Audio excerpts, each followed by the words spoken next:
Hello everyone, आप सभी का हमारे चैनल स्कूल एग्जाम नॉलेज पर स्वागत है। मैं संदीप उइके आपको आज की इस वीडियो पर मैथ्स के कुछ इंपॉर्टेंट क्वेश्चन करेंगे और आपको मैं जानकारी बता दूं। देखिए, आप सभी को पता हो गया होगा, मैं कल जो वीडियो बनाया कि मध्य प्रदेश एकलव्य एंट्रेंस एग्जाम 2025 के लिए 30 मार्च को यहाँ पर परीक्षा होगा। तो एग्ज़ाम कब है?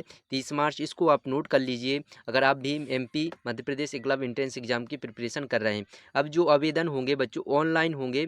ऑनलाइन तो आवेदन हमको ऑनलाइन करना पड़ेगा कि उसके माध्यम से आप MP ऑनलाइन जो क्यूज़ के रहते हैं उनसे आप कांटेक्ट करते रहिए। इसके बाद देखेंगे 10 मार्च तक 2025 मतलब 18 फरवरी आज। इसके बाद लगभग 1 से 2-3 दिन के बाद वेबसाइट पर अपलोड हो जाएगा पूरा डाटा। इसके बाद आप फॉर्म अप्लाई कर सकते हैं। अभी शो नहीं हो रहा है तो 10 मार्च तक आप अप्लाई कर सकते हैं। 30 मार्च को परीक्षा होगा। अब जो बहुत सारे पेरेंट्सों के मैसेज आ रहे थे कि सर कब फॉर्म फिलअप होंगे, तो आपको यहाँ पर जानकारी पता चल गई होगी। और बाकी राजस्थान छत्तीसगढ़ एकलव्य विद्यालय एंट्रेंस एग्जाम 2 मार्च को पेपर है। जब 2 मार्च को पेपर हो जाएगा, अभी जल्द ही इनका एडमिट कार्ड जारी हो जाएंगे। तो राजस्थान के लिए 27 फरवरी दिया है कि एडमिट कार्ड होने का, तो इसी के आसपास हम डेट मान लेते हैं। छत्तीसगढ़ के भी जल्द एडमिट कार्ड जारी होंगे, तो बहुत सारे बच्चों के लिए मददगार हो जाएंगे ये पेपर 2 मार्च का। इसी चैनल पर हम पूरा सॉल्व कराएंगे। MP वाले बच्चों को भी इसी से देख करके प्रिपरेशन कर सकते हैं। चलिए, तो हम यहाँ पर मैथ्स के क्वेश्चन शुरुआत करते हैं। अगर नए हैं चैनल पर तो आप सब्सक्राइब कर लीजिए और फर्स्ट क्वेश्चन की तरफ देखेंगे। यहाँ पर क्या है? फर्स्ट क्वेश्चन 42,402 को अंकों में लिखिए। तो कुछ इस तरीके से आपसे अंकों से जो क्वेश्चन पूछेंगे, 42,402 को अंकों में लिखिए। तो यहाँ पर आपको पता होना चाहिए क्या हो जाएगा। पहले लास्ट में देखना है 402, तो कहाँ पर है? 402 ये है। 42,402 सी ऑप्शन सही होगा। अब इसके बाद देखेंगे नेक्स्ट क्वेश्चन। यहाँ पर देखिए क्या लिखा है। एक आयत, ठीक है ना, एक आयत का क्षेत्रफल 600 वर्ग सेंटीमीटर है। यदि उसका यहाँ पर लंबाई लेंथ दी है 30 सेंटीमीटर, तो चौड़ाई क्या होगी? तो इस तरीके से आपको क्वेश्चन आते हैं। आपको यहाँ से बनना चाहिए। यहाँ पर देखेंगे क्या रेक्टेंगल, तो आयत है, इस तरीके से आप आयत बनाएंगे। और यहाँ पर देखिए जो क्षेत्रफल दिया है, तो एरिया क्या होता है? लेंथ। लेंथ इंटू विड्थ मतलब चौड़ाई। तो यहाँ पर हम क्या लिख देंगे? लंबाई गुणे चौड़ाई। अब यहाँ पर देखेंगे लंबाई 30 सेंटीमीटर, लंबाई यहाँ पर 30 सेंटीमीटर, और इसके बाद चौड़ाई हमें क्या बताना है? चौड़ाई बताना है। तो यहाँ पर 600 है, 600। अब इसके बाद देखेंगे 600 में 30 का हम डिवाइड करेंगे, तो 600 इसके बाद डिवाइडेड बाय 30। तो यहाँ से हम काट देंगे। इसके बाद 3 एकम 3 दूनी 6, तो 20 आ रहा हमारा 20, जो कि हमें डी ऑप्शन में दिख रहा होगा। तो इस तरीके से आप कर सकते हैं। नॉर्मल आपको अनुमान लग जाएगा कि कैसे क्वेश्चन आते हैं। अगर अभी तक आपने जो टेस्ट मैंने 16 फरवरी को किया था, उसमें आप एकलव्य विद्यालय का टेस्ट देखेंगे, पूरा अच्छा मॉडल टेस्ट है, तो आपसे जो पेपर हैं किस तरीके से आता है वो पूरा अनुभव आपको हो जाएगा। चलो, इसके बाद देखेंगे 8 6 संख्याओं का महत्तम समावर्तक क्या होगा? 8 है और 6 का, 8 का और 6 का हमें क्या निकालना है? महत्तम समावर्तक। महत्तम समापवर्तक मतलब HCF बताना है।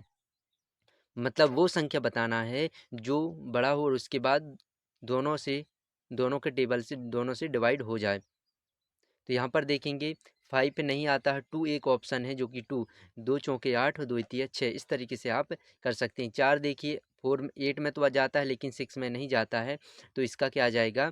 2 आएगा। 2 सही है। अब इसको कैसे सॉल्व करेंगे? तो वो आप इस तरीके से 8 का यहाँ पर गुणनखंड करेंगे 6 का, तो यहाँ पर 2 4 बार जाएगा। इसके बाद 2, इसके बाद यहाँ पर 1, 2 से यहाँ पर 3 बार, और इसके बाद 3 से 1 बार। तो यहाँ पर देखेंगे किसकी जोड़ी बन रही है? 2। तो एक जो जोड़ी बनती है वो हमारा सही होगा, बी ऑप्शन सही है। चलो, इसके बाद देखेंगे एक आयताकार कागज की लंबाई 16 मीटर और चौड़ाई यहाँ पर 20 मीटर है, तो उसका परिमाप क्या होगा?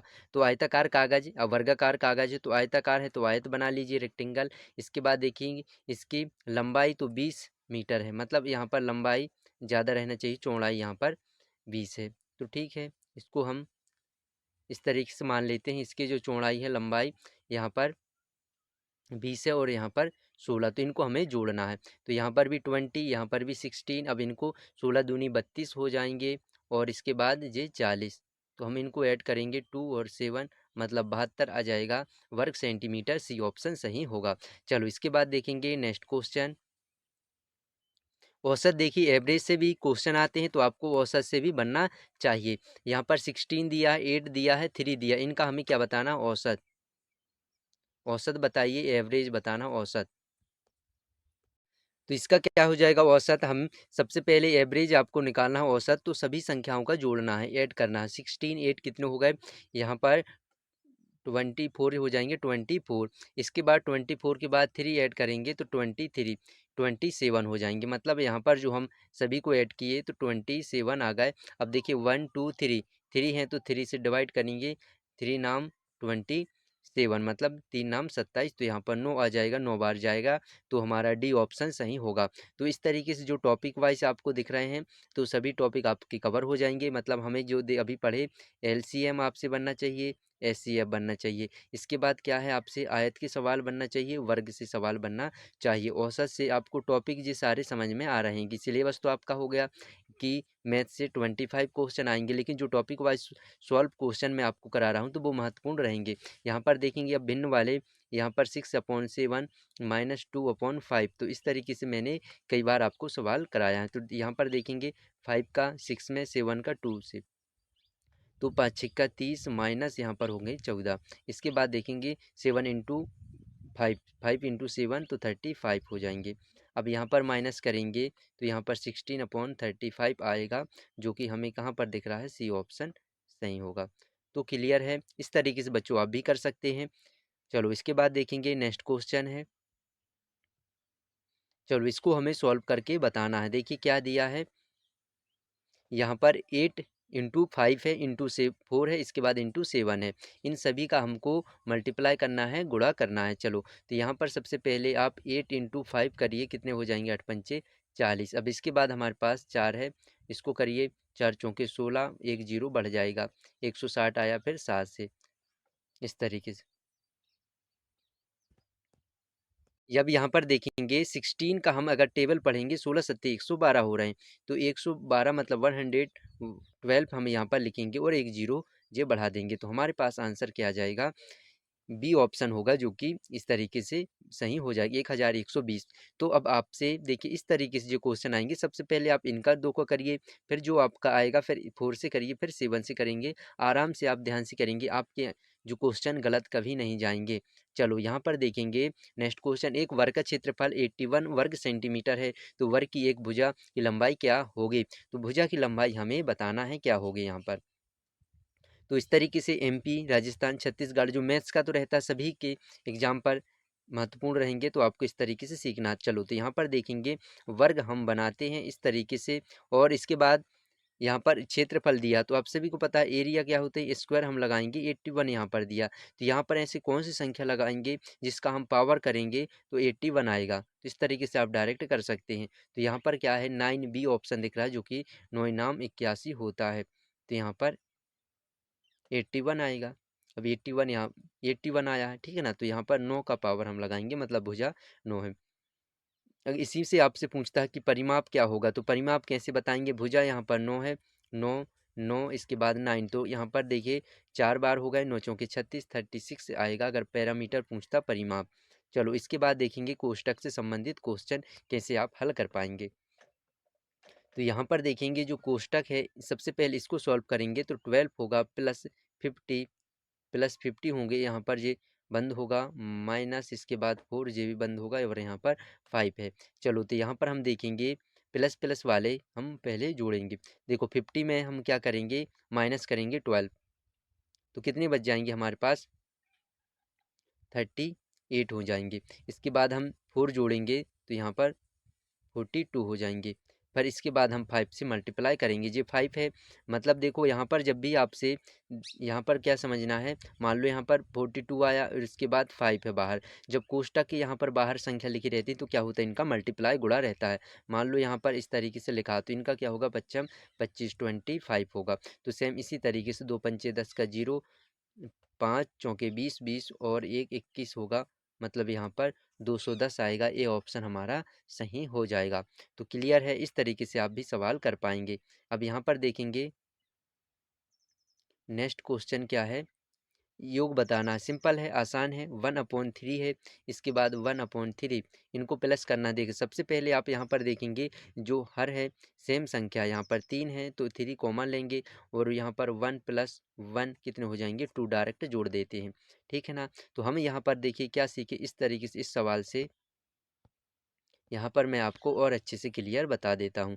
मान लो भिन्न वाले हमने यहाँ पर अलग अलग रहते हैं तो आपको क्या करना रहता है, ये संख्या ऊपर नीचे गुणा, जे लेकिन सामने यहाँ पर देखिए नीचे सेम लिखे रहते हैं तो आपको क्या करना है, इनको डायरेक्ट कॉमन लेते हैं 7 और इनको डायरेक्ट जोड़ दिए, फिर गुणा ऊपर नीचे करने की ज़रूरत नहीं है। तो 4 + 3 7 हो जाएंगे, 7 से कट जाएगा, यहाँ पर 1 आएगा। तो इस तरीके से कर सकते हैं। तो हालांकि इसका हमारा कौन सा ऑप्शन सही है, 2/3, ए ऑप्शन हमारा सही होगा। चलो अब इसके बाद देखेंगे नेक्स्ट क्वेश्चन क्या है। 900 का यहाँ पर 5% कितना होगा। यहाँ पर 900 का हमें बताना है 5%। तो प्रतिशत जब हटाते हैं तो नीचे क्या लग जाता है, जीरो, और इसके बाद यहाँ पर काट देंगे तो 9×5 = 45 कितना आ जाएगा 45। अब इसका देखिए और एक ट्रिक आपको मैं बता दूं कि 900 का हमें बताना है 5%। मैंने आपको कई बार बताया है कि 10% कितना होता है। यहाँ पर एक अंक के पहले हम दशमलव लगाएंगे 90। 90 अगर 90 10% है तो इसका आधा 5%। 90 का 10% का आधा 5%, तो 90 का आधा कितने 45 45, जो कि सी ऑप्शन। इस तरीके से भी आप कर सकते थे। चलो इसके बाद देखेंगे नेक्स्ट क्वेश्चन, आपको बताना है विषम संख्या को चुनिए। तो विषम संख्या क्या हो जाएगा इसमें। चलो तो यहाँ पर हम देखेंगे विषम संख्या को चुनिए। तो यहाँ पर विषम संख्या क्या हो जाएगा 100 20 18, तो यहाँ पर डी ऑप्शन होगा। यहाँ पर क्या होगा 1, ठीक है ना। विषम संख्या आ जाते हैं तो आपसे बन जाना चाहिए। इवन सम संख्या आप सभी को पता है जे हैं जिनमें लास्ट में 2 4 6 8 आ जाए तो वो सम संख्या जीरो यहाँ पर सभी हैं। बाकी एक डी ऑप्शन जो कि विषम संख्या है। चलो इसके बाद देखेंगे यहाँ पर अच्छा क्वेश्चन है, इसको और सावधानी से आपको पढ़ना है। देखिए यहाँ पर क्या आ जाएगा,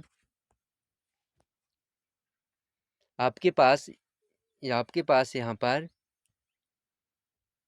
550 रुपये, इनका आपने 50% खर्च कर दिया। अब कितने बचे आपके पास, मतलब अब कितने रुपये बचे हैं, इस तरीके से आप यहाँ पर क्वेश्चन कह रहा है। 550 रुपये हैं, कितने हैं 550 रुपये, 550 रुपये हैं। अब इसमें आपने 50% खर्च कर दी। अब देखो 100% रहती है कोई भी संख्या, आपने 50% खर्च कर दिए मतलब आधा खर्च कर दिए, तो 250 का आधा क्या होगा, तो इससे भी आपको समझना। तो पहले 500 के आधे कितने 200, 250, तो 250, और इसके बाद 50 के आधे 25 मतलब 275, जहाँ भी होगा वही हमारा सही आंसर हो जाएगा। क्योंकि आधा बताना है, 50% आपने खर्चा कर दिया, अब आपके पास कितना बचा है। तो इससे भी अगर आप निकालना है तो आप ऐसे करिए, 50% दशमलव अगर हम प्रतिशत हटाएंगे नीचे 100 लगेगा, एक जीरो से एक जीरो कट गया, एक जीरो से। अब इसका हम मल्टीप्लाई करेंगे कितना होगा, पच्चम 25 का 5 हाँसलाई 2, पच्चम 25 और 2 से 27 पचहत्तर। तो यहाँ पर देखेंगे अब 50% आपने खर्चा कर दिया, इतना खर्चा कर दिए तो कितने बचेंगे। तो यहाँ पर देखिए इससे हम माइनस करेंगे तो सेम इतना ही आएगा क्योंकि इसका आधा है, तो 275 हमारा सही आंसर होगा। चलो इसके बाद देखेंगे नेक्स्ट क्वेश्चन। 10 लीटर दूध की कीमत 500 रुपये है, तो 1 लीटर दूध की कीमत क्या होगी।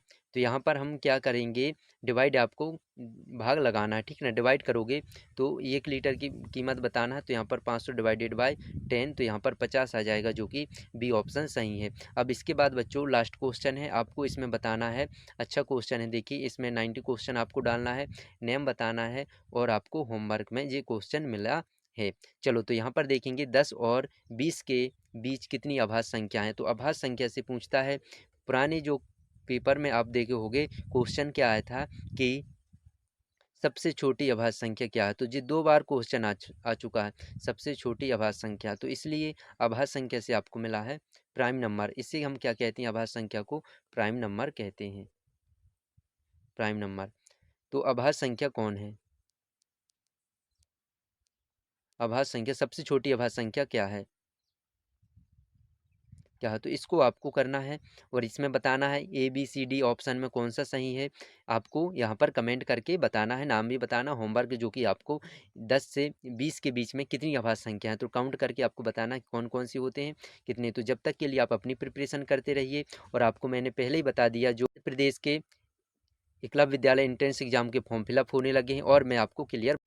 तो यहाँ पर आप देख सकते हैं जो फॉर्म फिलअप के मैंने फर्स्ट में बताया, और आपको इस 20-30 मार्च का आपका पेपर होगा। 18 फरवरी से 10 मार्च तक आप फॉर्म फिलअप ऑनलाइन भरा सकते हैं। चलिए, तो जय हिंद जय भारत। आप अपनी तैयारी करते रहिए। मध्य प्रदेश विद्यालय जो प्रिपरेशन तैयारी कर रहे हैं, और देखिए जो छत्तीसगढ़ के भी बहुत से बच्चे कमेंट किए पेरेंट्स की हम क्या भर सकते हैं, तो मध्य प्रदेश के लिए नहीं भर पाएंगे क्योंकि इसमें MP के ही मूल निवासी के बच्चे यहाँ पर जरूरी रहते हैं, क्योंकि आपको किस डिस्ट्रिक्ट में पढ़ते हैं तो पूरी जानकारी फिलअप करना रहता है।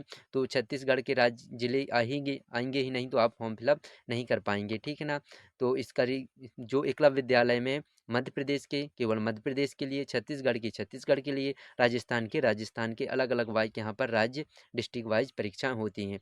तो जब तक के लिए आप अपनी तैयारी करते रहिए। जय हिंद जय भारत।